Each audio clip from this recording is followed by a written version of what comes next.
The Turkish drone has played an important role in the conflict in Ukraine, where the Ukrainian forces have used it for strategic communications, further strengthening its reputation.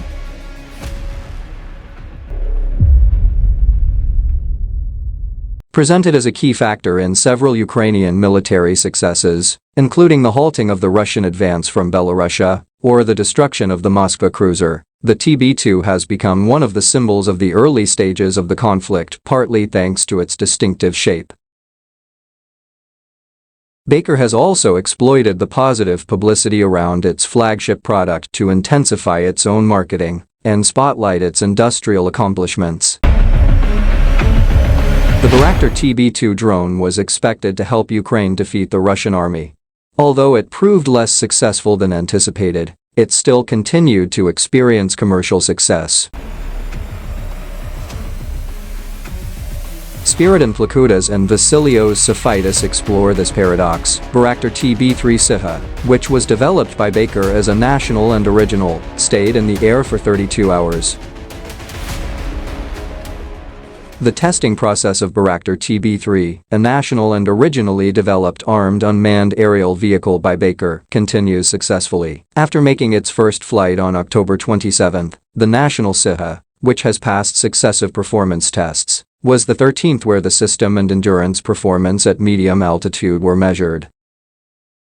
Bayraktar TB3 SIHA was the 13th flight training and test center held at a Kinsey Flight Training and Test Center in Korlu district of Tekirdağ. During the test flight, he stayed in the air for 32 hours without interruption, at an average altitude of 20,000 feet.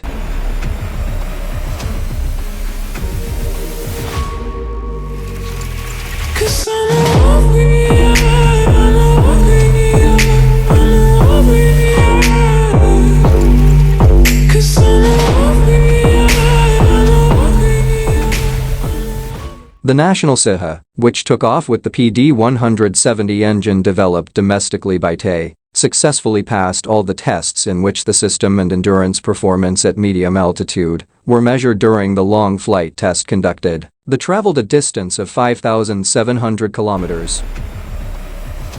Baker, chairman of the board and technology leader Selçuk Bayraktar, announced that they plan to start testing the Bayraktar TB3 on the TCG Anadolu ship in 2024.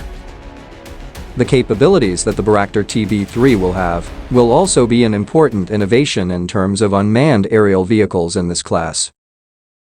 The national SIHA, which will also have the ability to communicate beyond the line of sight, will be able to be controlled from very long distances, thanks to this. Thus, it will perform reconnaissance, surveillance, intelligence and offensive missions against overseas targets, with the smart munitions it carries, and will have a multiplier effect on Turkey's deterrent power. Baker, which has been carrying out all its projects with its own resources since the beginning, has received 83% of all its revenues from exports since the beginning of the R&D process in December 2003. According to the Turkish Exporters Assembly (TİM) data, it became the export leader of the defense and aviation sector in 2021 and 2022. Baker, whose export rate is 99.3% in the contract signed in 2022, realized exports of $1.2 billion. Export agreements have been signed with 32 countries for Bayraktar TB2 SIHA, and with a total of 33 countries, including 8 countries for Bayraktar Akinci TE so far.